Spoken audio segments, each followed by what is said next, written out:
Hi again. So I am going to now assemble the i500 to get it ready to start scanning and for my installation.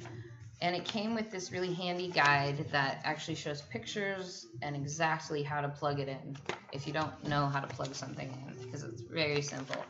So what I did was I took the scanner out of the box, and this is the USB power hub basically, and it's pretty long, so it'll be really easy to disinfect quickly with just a cavi wipe or something like that. And just looking at the scanner, the cover or the scanning tip comes right off, and it's very passive though. It clicks on, clicks off, so it won't come off while you're scanning.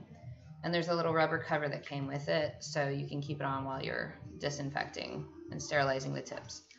So I'm going to keep it in the cradle that it came with, and it's a nice heavy cradle with a rubber bottom and rubber coating, so it's real quiet when you put it together, and it doesn't slide around on the surface that you have it on.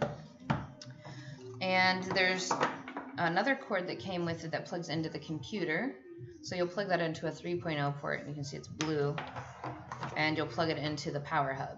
So we're just going to plug that in, and also plugging it in to the wall. So it has, everything's pretty long, so you'll have a lot of working area.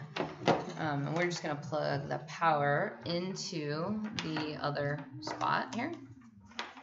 And we're also going to plug the cord into the wall. So this is the cord that it came with, pretty heavy duty.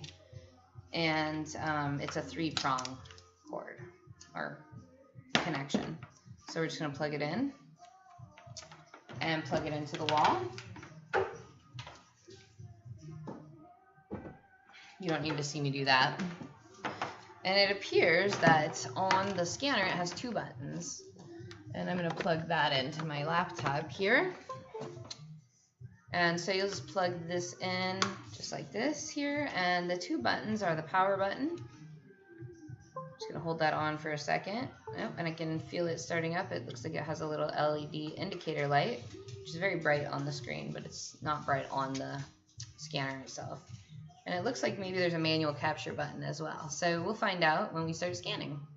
And that is just the setup of the scanner. Pretty easy.